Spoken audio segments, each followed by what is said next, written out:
Welcome back to One Comic Book a Day, where I'm not doing Bat Friday today. Today I want to cover actually a recent comic, and this is my channel. I can do whatever the hell I want. So today we are actually covering the recent DC crossover event, Night Terror, which is night with a K, not night as in sleep, but it's kind of a pun because it is about sleep. Well, nightmares in general. And this comic ended last month, but I just read the finale because of my membership to DC Universe Online. Well, not online. The word salad, that is that membership. DC Universe Ultra Max? No. I'll eventually remember it. It's just so many words. I get comics a month later than usual, which is fine. Pay $100 a year, get to read every DC comic I want, just a month late. And since finishing it, it's been on my mind. Now, this is partly going to be a discussion about events, because event comics aren't usually very good. At best, they're somewhat entertaining, or they lead to something good, which always feels like a participation trophy for event comics. Like, we have to talk about event comics about their fallout more than them being actually good stories, or they're were enjoyable to read when you were, like, say, 12, 10, but didn't age well, or didn't age well when you aged. Night Terror involves a villain known as Insomnia, new villain, who has put pretty much the entire world to sleep. Now that sounds very dangerous, and is attacking them through their nightmares, everybody's nightmares, but specifically going after the superheroes because he's looking for a MacGuffin known as the Nightmare Stone. He also has a few other goals in mind with making these superheroes go to sleep and everybody else go to sleep, but that's generally the idea of the comic. It was written by Joshua Williamson, one of the rising stars of DC Comics, and a student of Scott Snyder, another DC mainstay, and artist Howard Porter, who is a longtime DC comic artist who I'm okay with. Depends on the comic book series and who's doing the inking and his coloring. A few of these issues, especially the final, are not his best work. Night Terror is told, well, technically it's only 4 issues, but it's not actually 4 issues. It starts with a free comic book day, there's First Blood, and there is the final issue, which is Night Terror Night Ends, which is a weird thing that comic book events have been doing recently. Usually, sometimes they do have like a prelude comic, but I feel like DC especially has been getting all in on, separate one-shots to end their comics, and that's fine, but like, say, Sinestro Corps War, the first issue, which was a one-shot that then led into a story that was being told between Green Lantern and Green Lantern Corps, was fine to do overall. And actually, I like event comics when they are just like a specific group of books, because that's way more cohesive and focused. The problem with event comics are it's attacking the entire DC universe, and though they will focus on certain heroes, it's hard to tell a story when you're basically dealing with the entire universe. I mean, you can expect that. They're sort of your big blockbuster event. And to be honest, like 99% of them are not good. And I think we would all get into debates over which ones we think are good. I think we had a really good run there with the 25th anniversary of Secret Invasion, DC Metal, and even Death Metal. Though I don't think Death Metal is as good as DC Metal. And Multiversity, which kind of was existing in its own thing, it didn't really like take everything else out. Another problem with events is they have a lot of tie-ins. If they don't have tie-ins, they might break into the usual comic book storyline that's going on in the different series. And, you don't want that, because you can tell that the writer doesn't want to stop their story to tell the story. Instead, you get like an issue that has the event series in the title, so like Batman Night Terror, or I think it was Night Terror Batman in this case. So each one of these were like about 2 issues. They are almost completely unnecessary into reading the story, but they somehow trick, collectors and readers like myself into reading all these, because we have this completionist mentality, even though these comics don't matter and they're generally not well written. And most of the time, not written by the actual person who's writing the main character at that moment. We will buy them, and that can easily cost over $70 to do for one event. Don't read the tie-ins. Just don't. Even with Blackest Night, you didn't really have to read Green Lantern and Green Lantern Corps to follow the story. You were going to miss some bits, but if the story is being told well enough, you can get by. And you can see why they want to do this yearly if a bunch of people are spending over like $70 for each one of these events. The problem with Night Terror from the get-go is I kind of didn't want to read it, but I had the chance to anyway, so I was going to take it. It's what I call a filler event. Some events are like built to or have like this concept that sounds really big. And then you get events that feel like they didn't have an idea for an event, or they were building towards an event and they needed an event for this year because the money train, we can't stop the money train.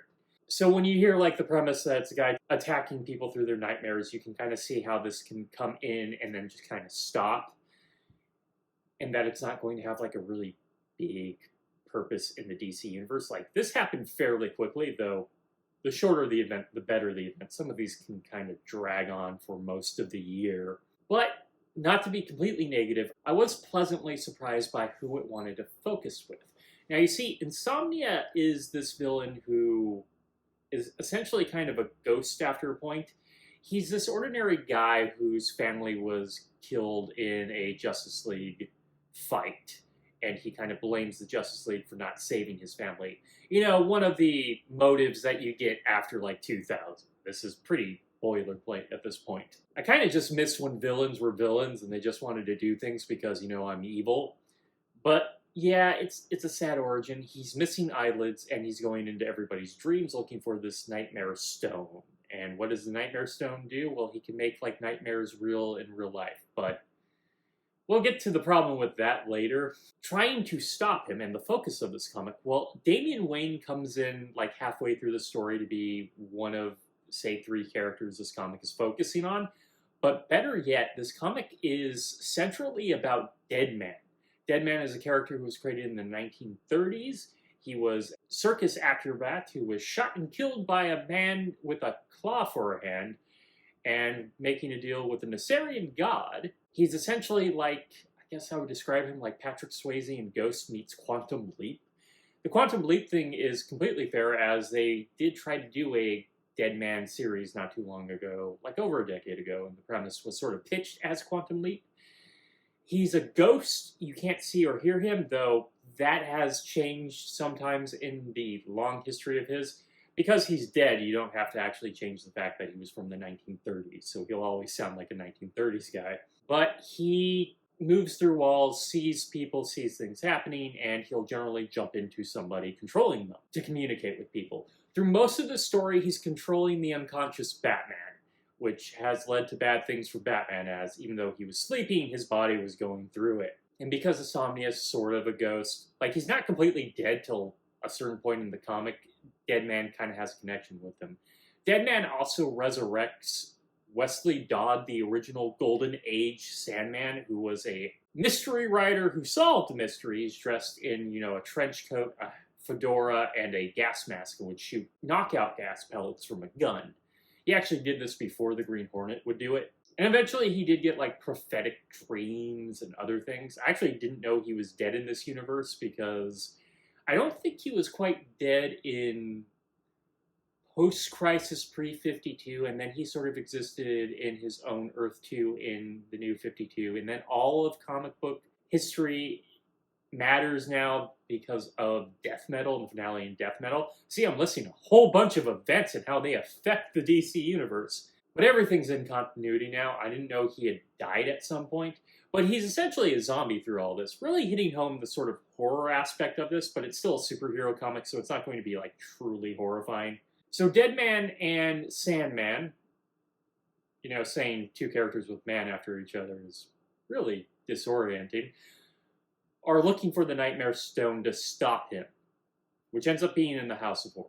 So this takes about 4 issues to get to, and then they think because they have it, they can stop him, but that's exactly what he ends up wanting them to do, and takes the Nightmare Stone, which is shaped like a skull. It has relation to the Dream Stone, which has to do with Dr. Destiny, and has a connection with, you know, the Sandman. You might be familiar with the demigod Dream of the Endless. Though, after he destroyed that Dreamstone, Dr. Destiny needed a Dreamstone to wield, so there's another Dreamstone. Dr. Destiny gets murdered by Insomnia at the beginning of the story, by the way.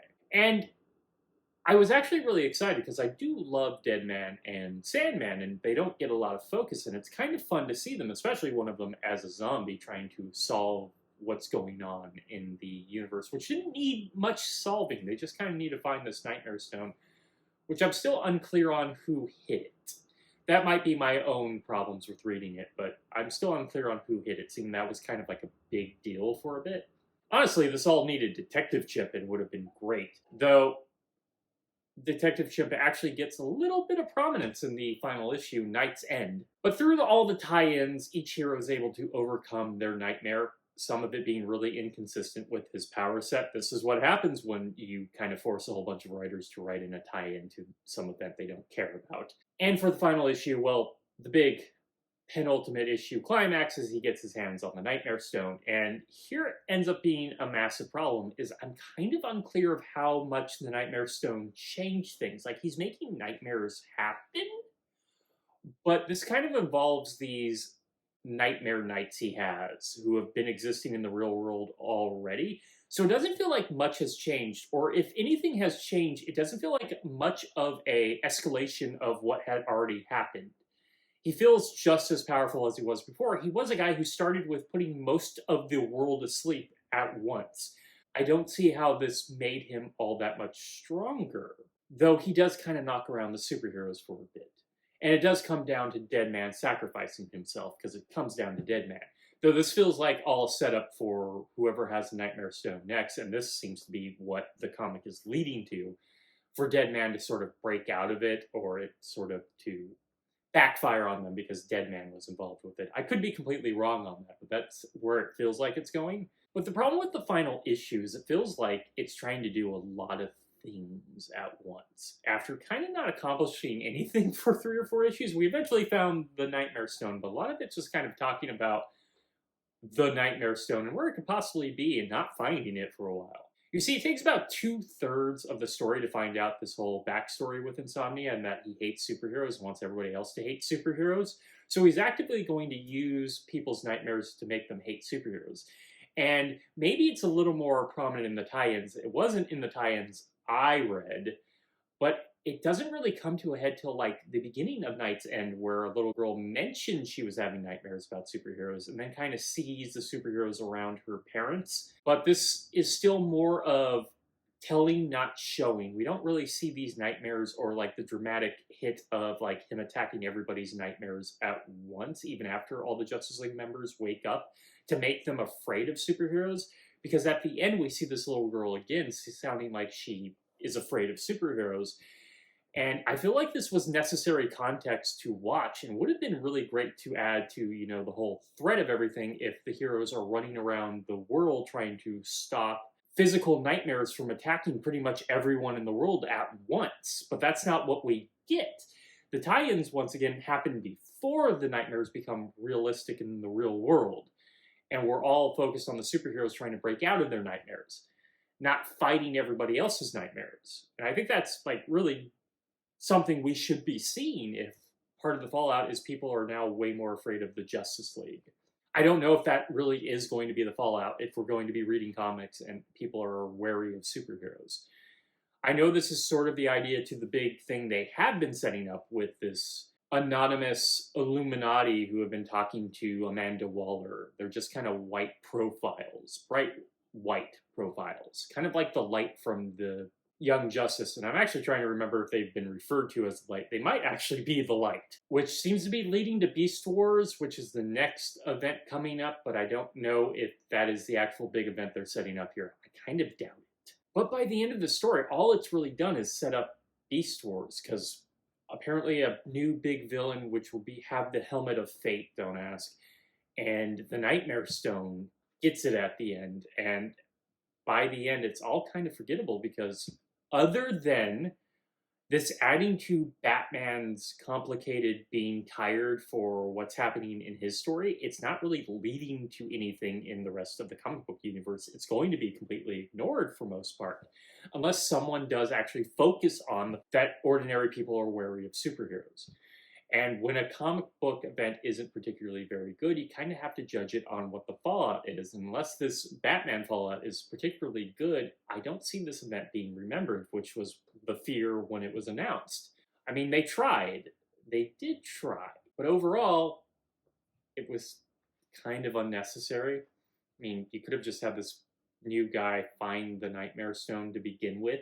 Actually, because of me being unclear on like how much this MacGuffin added to Insomnia's power, I don't know what the great threat of someone else having the Nightmare Stone is. So even as an event trying to introduce the Nightmare Stone, I don't actually see, once again, I was told, not shown, what the massive threat of another villain with magic powers having this Nightmare Stone is going to be. So that's what I really have to say about Night Terror, the big DC event of this summer.